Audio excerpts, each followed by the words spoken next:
Welcome to the Box Score Sports Podcast.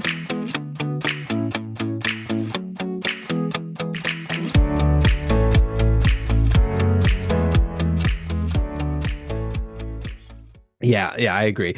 Okay, Pacers Bucks. Pacers are up. They held home court 2-0.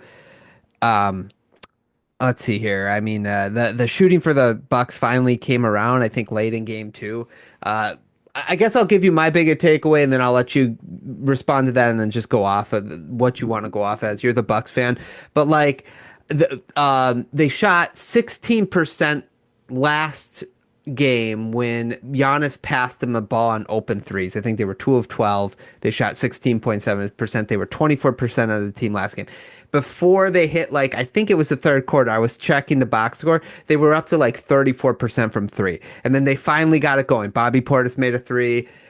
And then Damian Lillard eventually made a three, but he was kind of jacking up threes. I thought they were kind of bad shots. But anyway, point being, if the Bucks are going to win the series or come back, they have to have more consistent shooting throughout the game. They can't get down by a large amount. They have to keep up with them and have consistent shooting. I think that's one of the things that I noticed in the first two games. Yeah, in game one, before it was a total blowout, I think the Bucks were 3 of 22 from three. And then they hit some late to make it look like respectable, but they were down 27 at one point. They have to change the starting lineup. I was texting you in the first game. They were out the Pacers when they put Lopez in the screen. They averaged, I think, it's 1.65 points per possession. And when Lopez was off the floor, it was 0.83. They finally did it in this game, the second half. And the second half was tied. I think they literally tied the second half because they were down for 8 at halftime. Mm-hmm. So the starts have been garbage. And again, this game, you get outscored 40-30 in the first, and then you basically win the next 3 quarters. But you're putting yourself in a hole. Taurean Prince is a good player. He's not a two guard. Mm-hmm. He's just not a right. No, you're right. He's not. He can't keep up with the guards of the Pacers. He's a good 3 or 4, but he's not a 2. And when the Bucks have gone to Giannis, Portis, Jericho Sims, he only played 8 minutes. He looked good, moving, switching. I mean, what's his name? McConnell had a ridiculous layup over him, but he was right there. I don't even know if I would play Brook Lopez. The rest of this series, he had the 4 blocks and he had that stretch where it was wow. But I think the Pacers just got cocky and we're just coming down the paint we want a highlight of yamming on someone in the second quarter. And obviously that's the strength of Brook Lopez. But even though they shot good, they're not getting up enough threes. It's still frustrating. I think the Pacers are goading Giannis into slowing it down and getting in the paint. And 30, 18, and 7 is amazing, but you're down 0-2. Yeah. Well, I think the part. No, I mean, I agree. I think they're we talked about before the podcast. The switching is what's killing this team too. On the defensive side, Lillard being on Miles Turner, whether they throw it down to him, and then now all of a sudden you gotta blitz a guy to help Lillard, and then it opens somebody up, or Siakam. I think that's a problem. The same with Lopez. It's Lopez is covering Halliburton and he can't move side to side. So I agree with you. They got to switch things up, but they also have to stop switching. So I understand there's a need to switch at times, but they can't be so willing to switch where they're not even allowing the guy to set a hard screen to make the switch happen. They got to try to fight over the screens. They got to try to push through because you're just going to run into the same problems, or they're going to get extra possessions, or they're going to get mismatches in which they're going to be able to score on. I just don't understand why they switch so easy.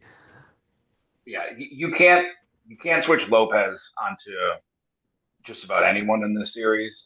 Mm-hmm. When you have Giannis at the 5, you can switch some of them. But like you said, there's 2 or 3. I think that was in the second quarter. They got it close, and then they switched Dame onto Obi Toppin. Mm-hmm. After, like you said, they They pointed, he like switched, and then they tried to back switch behind the play, and he just ran for an alley oop. And you're like, guys, especially with TJ McConnell's in the game, that's what was frustrating me. You have Kevin Porter Jr. like fighting over the screen of TJ McConnell, and I'm like, just walk under the screen, like disrespectfully go under the screen on TJ McConnell. But they don't have the organization on defense, which is frustrating when you're in the playoffs to Yep. like blow switches. Like they made it 115, 113, and like they clearly have the momentum. You can see the Pacers getting tight, and then Kuzma and Bobby Portis just blow a simple back screen on the backside of the play, and Siakam's just standing there for a three, and you're like, that's game. Like, like that should be simple. That's like pickup basketball level switch. They didn't even run anything special. They were just messing with the ball on the left side, and Halliburton's like, oh, cool, no one covered him. And it's things like that that kill you in a game where the Pacers, like the Bucks, it's going to be up and down. You're going to have a spot where you're like, wow, the Pacers are unstoppable. And then you have that stretch where you're like, that was just like a 16-0 run. Right. Like, how can we do it? So it sounded like after Doc Rivers was open to finally switching the starting lineup, but Taurean Prince should still play, but he's got to come off the bench. And Brook Lopez, be hard-pressed to play him unless maybe they play him the few minutes that Thomas Bryant comes in the game. Otherwise, they just pick on him, and it throws off the switches with him and Lillard.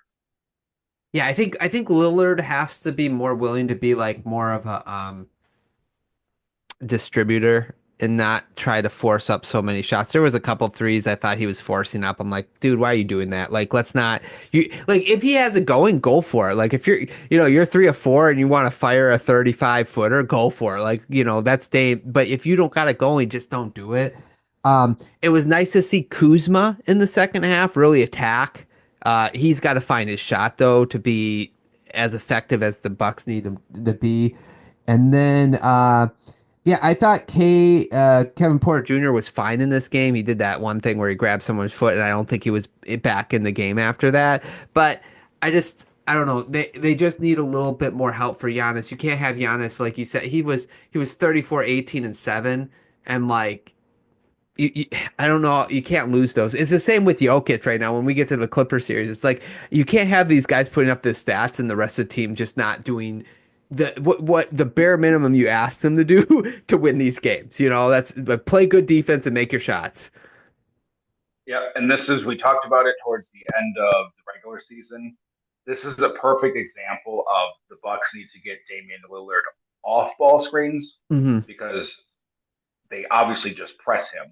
Right. Which they should. They don't press Giannis for obvious reasons, because if he beats you in the backcourt, then the Bucks are just going to have open three or a dunk. So you got to put him off the ball, but bring him around the screen, let him catch it and fake, stop, run. He can do all those different things in motion, but, having him bring the ball up or not get it to him off of miss when you're running is, just leaving things on the table. But optimistically, hopefully they change the starting lineup. The last 3 quarters of the game were, again, in the Bucks' favor by 2. The Pacers are shooting like 70% on mid-range jumpers in this game, so that's obviously not sustainable. But again, in a 7-game series, that's not a big sample size, so they could certainly continue to be hot. So if those two things regulate a little, all right. But, obviously game 3 is do or die because you're not winning 4 in a row. Yeah, the one thing I would say, just to be, I guess, a little contrarian, so what's his name? Halliburton hasn't shot the ball well from distance. He's I think 3 of 20 in this series right now. So they're finding a way to win without him like getting to his average on his 3-point shot. So that's not a good sign for the Bucks, is my point. There was one play though I wanted to tell you that I didn't understand what Giannis was doing. It almost was like he fell asleep playing defense Was it Neesmith that hit that three over him? To like, At the end of the game, yeah, towards the end. I think it was Nemhard. Nenhard, that's okay.